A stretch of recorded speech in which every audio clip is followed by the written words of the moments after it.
Hey everybody, Caleb Rothy, Percussion Education Coordinator here today. Today we're going to talk about part 5 of our ongoing series on classification.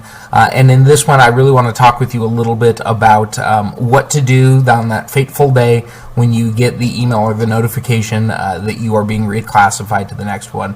Often the first feeling is fear, trepidation, maybe a little bit of excitement, but also a sense of worry about the unknown. What do we do next? I think is the burning question that we hope to answer today. So the first thing that I'd like to say is when you've been reclassified, the first thing that you should do is nothing. Nothing at all. In fact, you should continue on down the path that you've already been on. The number one mistake that I think most people make when they get the notification that they're being reclassified, maybe from A to open, let's use that example for a second, is they go, oh my gosh, we've got to take the show now and turn it into an open class show. And my first response whenever anybody expresses that sentiment to me is, no, you don't. You already have an open class show. That's why you've been reclassified. It's not a reclassification based on potential or forecasting what you might be able to do. It's on actually what's truthfully happening now. So my number one recommendation is to continue to refine and improve the program that you already have. Continue to take your vision for that show and try to bring it to fruition. You are already on the path to that program. It's just going to happen in a different paradigm in terms of expectations. And you're already setting yourself up for that paradigm. That's why you've gotten the notice about the reclassification. So number one recommendation is don't make giant sweeping changes all of a sudden. Continue doing what you were doing. There are some things that you can do to make changes, and we'll talk about that, but it doesn't need to be wholesale. To the extent that maybe you were holding back on putting some things into the show, maybe your kids were capable of even more than you had put in there, and you feel this daunting pressure to all of a sudden add more. If you feel your students are capable of doing more, by all means give them what they are capable of handling. I would hope, and my recommendation is that nobody ever tries to write their show based on the class that they're in or the class that they want to be in, but that every show is basically custom built for the performers that are going to perform that program and bring it to life. So that means picking skill appropriate concepts and vocabulary ideas and having your students play that. If you've already been doing that, then you've already been building the perfect show for them, and that can exist in A class or open class, world class, whatever you may be. You're trying to build that custom program that they're going to bring to life. The classification is really just an evaluation paradigm of the program that's already under development. So if there are some things where you go, you know what, now I'm not in open anymore, I'm in world, I knew my kids could have handled this before, but I hesitated to put it in there. First of all, shame on you, it should have already been in there, and shame on you for holding back and not going for exactly what is the most appropriate fit to your kids. But let's take this as an opportunity to do that now. And for those that are watching this video that are not up for reclassification right now, I think good general advice is write the best show that you can for your particular students, and then you let the chips fall where they may. You let classification pan itself out and figure out what's the most appropriate paradigm for those kids and that particular program that you're trying to bring to life. So don't make wholesale changes. Don't feel this pressure to all of a sudden go in and reinvent everything in your show and worry about competition considerations primarily. I would hope that you don't do that. What you can do is once you get that notification that, hey, this is now going to be in a new paradigm, sit down with your kids. Talk to them about what that means. Talk to them about some of the things that we're discussing in this video, that, hey, we're still doing our show. We're just going to have a new group of competitors that we're going to see. There are going to be new expectations that are applied, and ultimately this is going to be a great thing because the expectations are going to be tailored to the feedback that we need so that we can continue to grow. If you have largely mastered basic expectations and your students and you and your team are ready now for intermediate expectations, this is a great thing. And talk to your students about why it's a great thing. They're now going to get feedback tailored to their developmental position.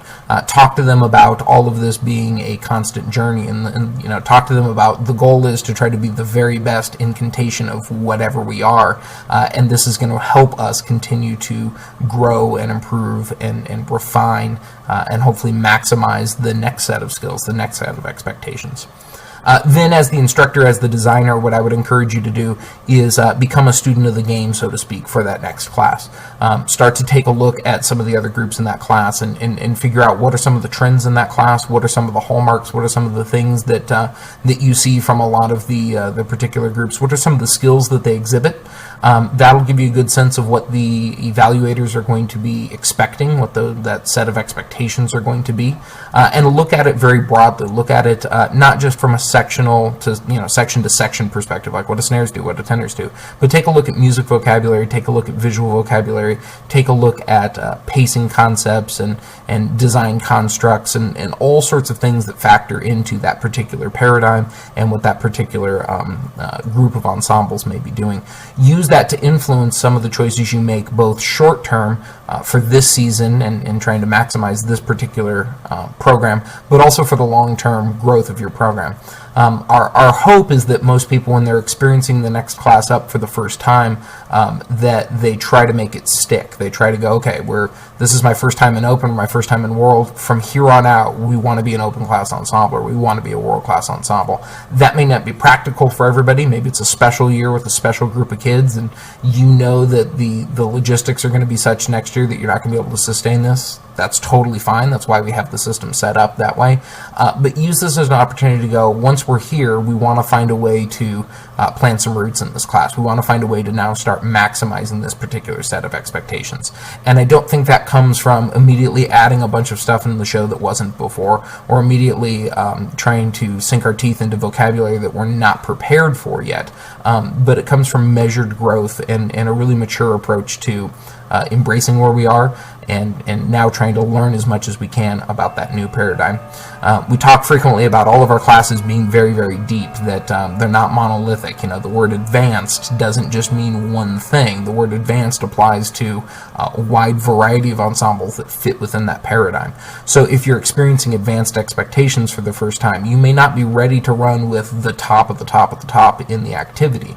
But there's a lot that you can learn from the depth of that class as you start to make your way through it, as you start to learn more and grow. That's my biggest tip. So in a nutshell, you get the notification that you're going to be reclassified. Embrace it. Spin it as a positive, both for yourself, because I wholly believe it is. I think upward mobility and growth and improvement is just a hallmark of you're getting better and getting stronger, and your students are getting better and getting stronger. Make sure that you take some time to talk to your students about that, talk to your parents about that, explain what that means, and then get to work on continuing to refine your particular vision that you already had for that program. Don't try to upset everything all of a sudden. There's no need, and when I've seen that in the past, it's often born results that I think are less fulfilling than just continuing to hone the vision for that for the program that you originally had. So don't try to make sweeping changes, but do start to learn about the next class and allow that to influence your short-term and your long-term goals for your ensemble. All right, thank you very much for tuning in today and giving me a chance to share some of my thoughts and ideas with you. I hope if you do get the chance to experience reclassification at some point, that you'll be able to take it and embrace it and understand that it is really recognition that you and your students are prepared for a new set of expectations, that you're already there. Once you're reclassified, it doesn't mean you're going to be open class in the future. It means you're already open class right now. You already fit within that paradigm. And so now the next step is trying to maximize those new expectations. All right, thank you very much, and we'll talk again in the future.